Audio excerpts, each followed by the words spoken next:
Levinson, and you're listening to Light On, Light Through. And this is episode 11, Almost Walking on Sunshine. Now, I thought in this episode I'd bring the esoteric tone of some of these podcasts down to earth just a little bit with a piece on shoes. That's right. They're very important.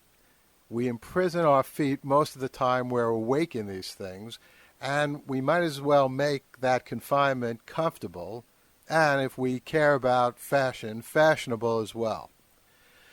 Now, when I was a kid in the Bronx, and actually I still feel that way right now about both being a kid and I work in the Bronx because I teach at Fordham University, but back then, the height of style and comfort in shoes was Thom McCan.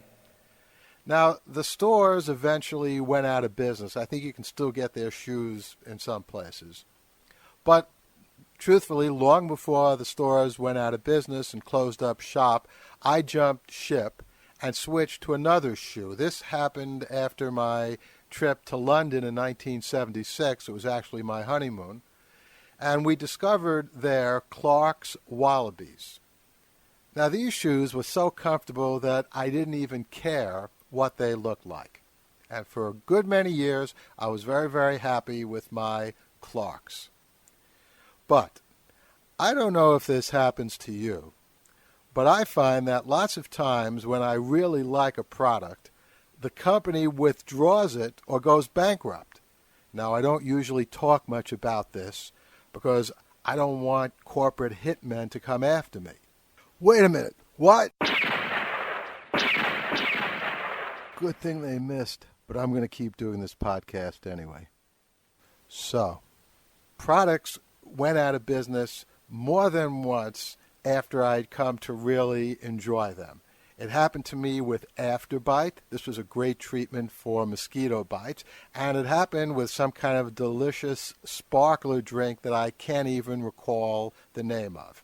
And, of course, it happened with Wallabees, at least in the New York City area a few years ago, because one fine day I went to my usual shoe store and they told me that Crocs Wallabees were no longer being made. They must have found out about me.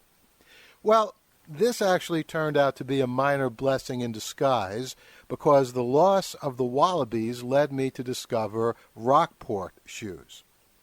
Now, these can be very expensive, but they do look and feel pretty good. I still have a pair, and I still wear them. But this summer, my son told me about Crocs. Magic. They feel great. They're cheap. They're more comfortable than moccasins, sandals, and therefore any shoes. Now, I know it sounds like a commercial to say this, and hey, maybe I can get the Croc people to buy an expensive ad on this podcast. But I actually feel energized when I'm wearing my Crocs. As a matter of fact, I'm wearing them right now. Do I sound energized? All right, I admit they don't look so hot. But maybe if enough people start wearing them, they'd become the new style. My kids tell me they're already very cool right now. I wear them from time to time to Fordham University. I wore them there today. I teach classes in them. I haven't yet worn them to a meeting with the deans because we haven't yet had any meetings this term, but you know what? I intend to. And if anyone looks askance at my Crocs, I can always say I stubbed my toe and had no choice but to wear them. No, I'm going to stand up for my shoes. I'm not going to toe the line for Victorian fashion. Sorry, it looks like my weakness for puns got worse after the James Bond podcast. But I'm not going to be shoehorned into wearing something less comfortable. I'm not going to be stepped to on this. Well, you get the picture. No need to lace it up for you. One of the nice things about Crocs, by the way, is they have no laces. But, all right, let's unlace some of our email. And I got a whole bunch of email last week in response to the podcast on Every Eye's a Camera, Every Ear's a Mic. And one of the more interesting pieces came from Larry Kirchesid. Now, Larry is actually a great author. He has a book out called Dusk Before Dawn, a great science fiction novel that I highly recommend.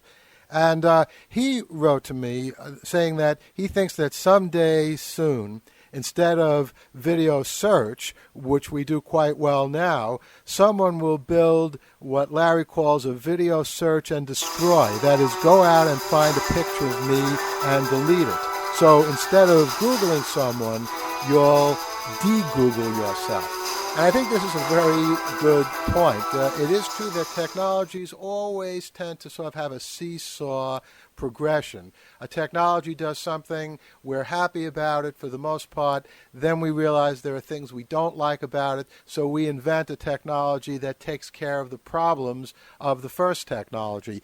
You know, certainly the history of warfare has been like this. Once upon a time, there were castle walls which were impregnable to just about anything, and then offensive forces brought in cannon, which were able to destroy the castle walls and so forth and so on.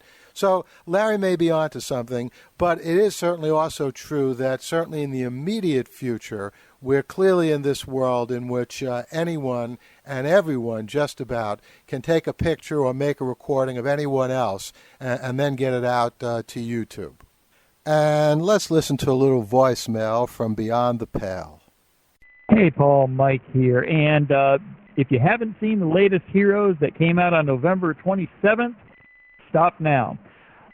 My question is, how do you feel about exactly how they handled the whole going back in time thing, with Hero going back to try to save the waitress, and then in effect the show saying, and him actually saying, that he couldn't save her, he could not change the past, and yet we know he did change the past because he did things like gave her the book that she had when he first allegedly met her, and of course he was in the photograph, and so things did change, apparently just not the main thing he wanted to change, which is one of the ways a lot of times I see a lot of novels and science fiction go that way, where you can go to the past and you can do things, but somehow the past is hardwired because it already happened, and you going back is already factored into what happens in the future. Just wondered if you had any thoughts on that. Of course, I really love the show. Hey, Mike, thanks for calling. It almost sounds like you were somewhere there in time with that phone connection. But I think you really touched on the key ingredient of time travel, what makes it both so fascinating and frustrating at the same time. In order for the time travel to be taken seriously in any story, there have to be things that are changed in the past. So the example you gave from Heroes, where we see the photograph of Hero and the waitress, that's what grabs our interest, because it shows that, in fact, if you do go back in time and change something, you'll see the results. But it's also the case that you can't really change anything all that fundamental, because if you do, it will unravel the whole reason that the person went back in time in the first place, to change that situation. So I knew when that plot was first explored in Heroes that there was going to be something, obviously, that would prevent Hero in the past from saving the waitress's life. In some really fascinating time travel stories, in fact, the very travel to the past causes the problem that the time traveler is trying to prevent. And I thought that Heroes did a middling good job of dealing with it. It did a better job than many other time travel stories, which don't even go there in the first place. That is, they don't even delve into those paradoxes. But it didn't do as good a job as, say, a movie like 12 Monkeys, which I think is one of the all-time time travel movies. But I'll certainly keep watching, and hopefully they'll deal with this a little more in future episodes. Anyway, it's great to hear from you, Mike, and let me thank you here for that great podcast that you did, the special you did, your own Mike Thinks podcast about Thanksgiving. It's well worth listening to for everyone. It's not just a podcast about Thanksgiving. It's a really sensitive, philosophic in tone podcast family and their role over the holidays. So I found it very touching, and excellent job, Mike, and I'll continue to be one of your most avid listeners. And you can hear Mike on MikeThinks.com. Now, speaking of time travel, there are two other things I should mention. One is, you remember the radio play of the chronology protection case? That was the Mark Shanahan radio play that I was giving away free copies of. Well, I'm in a generous mood, and I still have some MP3 copies. Of course I do. It's very easy to make an MP3 copy. So anyone who emails me or calls in with the answer to the question, which is, what is the condiment that was formerly a vegetable that you can see a picture of on the lightonlightthrough.com webpage? Anybody who emails me or calls in with the answer to that, I'll still be happy to send you the full 38-minute rendition of the radio play of the chronology protection case. Now, if you go to lightonlightthrough.com and take a look on the right-hand side of the page, you'll also see a spectacular trailer that Jay Kensinger just did for the movie that he made of the chronology protection case. So this was a movie that was made in 2002, and when Mark Shanahan wrote the radio play, he had already seen the movie and read my novelette. So Jay Kensinger's work is a very important ingredient in the evolution of the chronology protection case, which started out as a novelette that I wrote, then was made into a low-budget but really excellent movie by Jay Kensinger, and then up until now the final development has been Mark Shanahan's radio play. But if you want to get a peek at that movie and see a really cool trailer, check out Jay Kensinger's trailer for the chronology protection case. You can find it on lightonlightthrough.com. And while we're on the subject of science fiction, let me give you a heads up about something I'm really excited about. A very talented playwright, all-around audio man by the name of Eamon Hassan has two websites. One is called wordpalette.com and the other is called thesoundpalette.com. And in both those cases, palette is P-A-L-E-T-T-E.com. So wordpalette.com and thesoundpalette.com. On both of those websites, beginning around 6 p.m. this Monday, Eastern Standard Time, Eamon will be featuring the first chapter of my time travel novel, The Plot to Save Socrates. On his Word Palette page, you'll find the first chapter of that novel, as well as a special essay that I wrote in which I describe how I came to write The Plot to Save Socrates, what I was trying to do with that novel, what I hope readers will get from it. And then on the soundpalette.com page, you'll find a special reading by me of the first chapter of The Plot to Save Socrates. Now, there's a great audiobook of The Plot to Save Socrates done by none other than the very talented Mark Shanahan. It has all the bells and whistles, sound effects, music. It's a great studio production.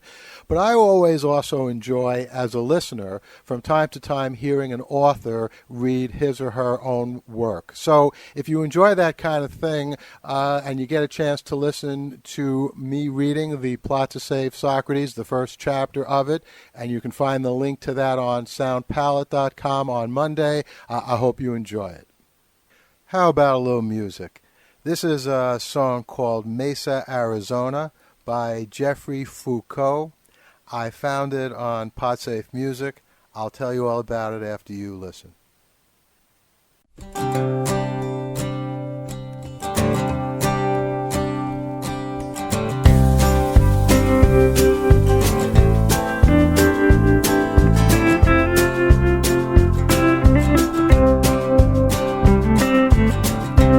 All alone in a Mexican joint in Mesa, Arizona. Mariachi band on the jukebox and an empty Corona. And the sun gone down in the pale thin pink, and there's no one to talk to. All I can think is your eyes are full of train smoke, and your mouth tastes like rain. And I know when I know nothing, I'll always know your name. You're my one and only one. You're my only one.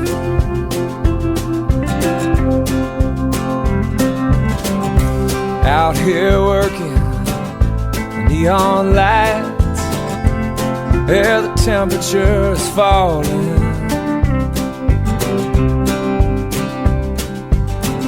It's hotel coffee, red-eye flights, and honey, I'm your midnight ringer calling. And the snow comes down from a desert sky. I tell everybody something, but it's usually goodbye. But not you. You're my one. You're my only one. You're the one I want to talk to. You're the one I know to call. You're the one that's gonna catch me when my pride leads to a fall. You're the sky full of starlings and an axe blade shining in the sun. You're the angel touch the cold against my lips. You're my only one.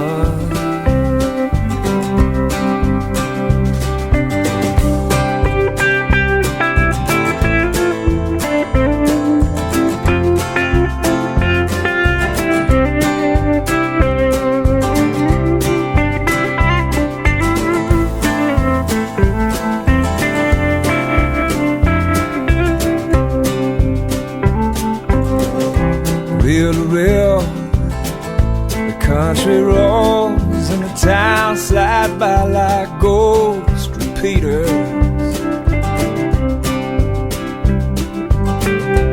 Faded billboards and big box stars, like a movie of an empty theater. You look around and wonder when the seams are gonna fail, and how dear the cost of living where everything's for sale. Except you, you're my one, you're my only one. You're my one and only one. You're my only one.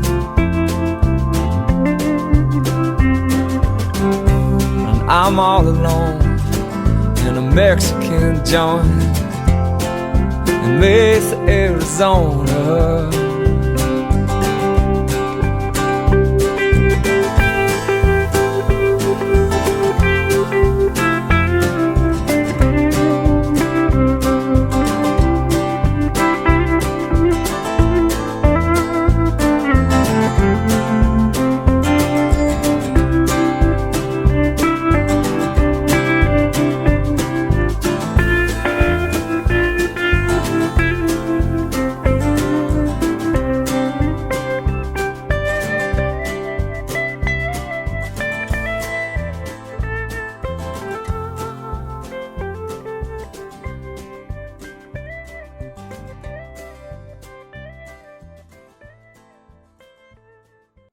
Mesa, Arizona by Jeffrey Foucault makes me want to take a nice long walk in my Crocs all the way from New York City to Mesa, Arizona. Take about maybe 5-10 years to do it.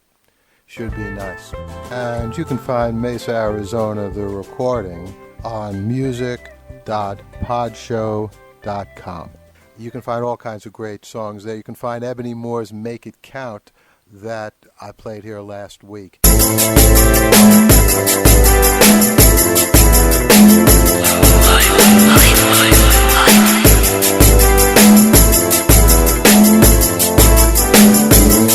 And you can get get the link actually to music.podshow.com. You can find it on my lightonlightthrough.com webpage. Meanwhile, I just want to say about Geoffrey Foucault, I think that song and that recording is really fine. It sort of sounds to me like Willie Nelson meets the Eagles. It's part of Geoffrey Foucault's Ghost Repeater album. And I've heard a couple of other songs from it. They're also on the Podsafe Music Network. All right, time for our promo suite. We've got Mike Thinks, Podcast Pendulum. Wait a minute. What's that? They're after me again. All right. I'm going to change out of these Crocs. I'm going to put on some sneakers, something I can run fast in, close to the speed of light. But don't worry, I'll be back next week with another episode of Light On, Light Through. And in the meantime, you just sit back, relax, enjoy.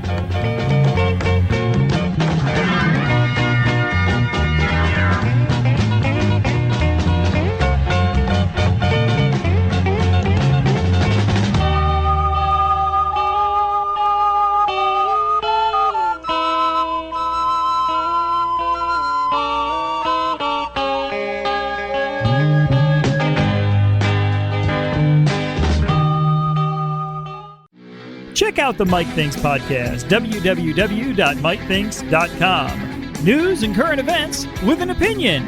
The Mike Thinks podcast. It's the news you missed. www.mikethinks.com.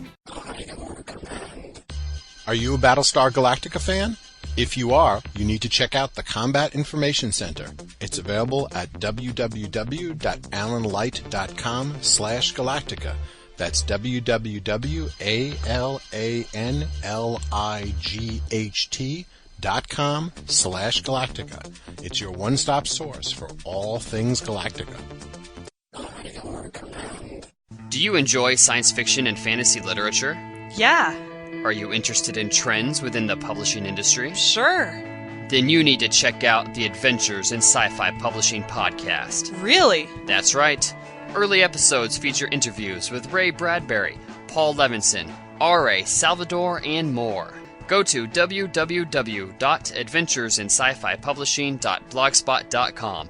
Did you walk out of The Matrix and wonder if you're a battery in a jar? Did you walk out of Daredevil and wonder, what is it like to be a bat? Do you and your friends stay up at night debating good and evil in the Star Wars universe? Does the question of life, the universe, and everything intrigue you? Then open your mind and tune into The Sci-Fi Show, thescifishow.com. The podcast that examines science fiction, film, TV, and stories, and looks at the deeper questions behind them, and interviews with authors, philosophers, and others. So tune into The Sci-Fi Show, and that's Phi with a PH.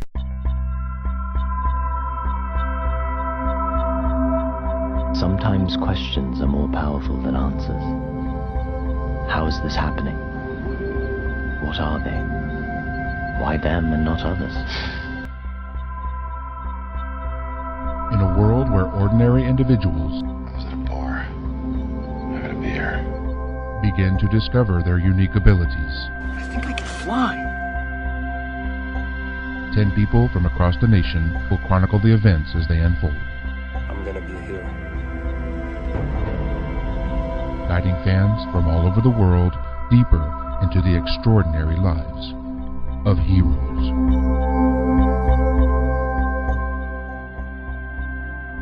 The Ninth, a Heroes Netcast.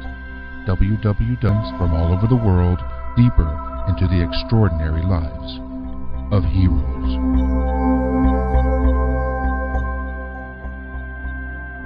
The Ninth, a Heroes Netcast. www.heroescast.com. In a world full of hopelessness and despair, only two guys had the power to deliver the world from certain destruction. Nathan and Carlos are Podcast Pendulum, doing things only a small amount of podcasts had done before them. Only they can save the world. Watch it all unfold at podcastpendulum.podomatic.com. Just one more book, please, Dad. Hi, I'm Mark. I'm Andrea. We do a podcast called Just One More Book. A podcast about the children's books we love. From all over the world, deeper into the extraordinary lives of heroes.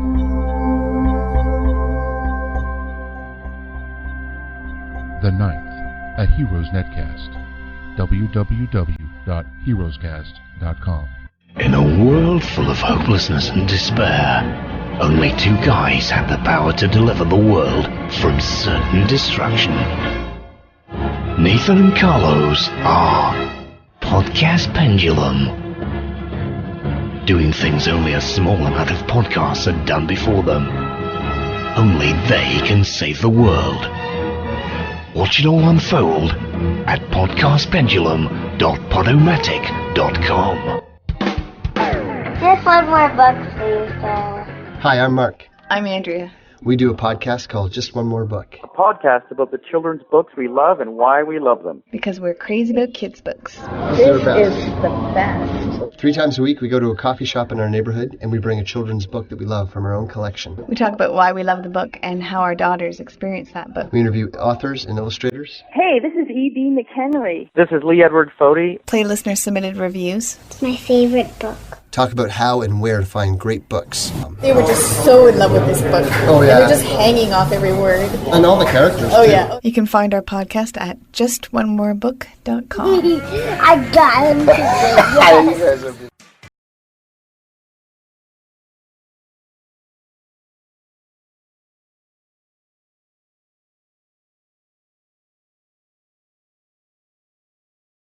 Your weekly prescription of popular science. We talk about the science you want to hear about in a social context. For more stories and for the podcast, check out MrScienceShow.com. I'm Mark West.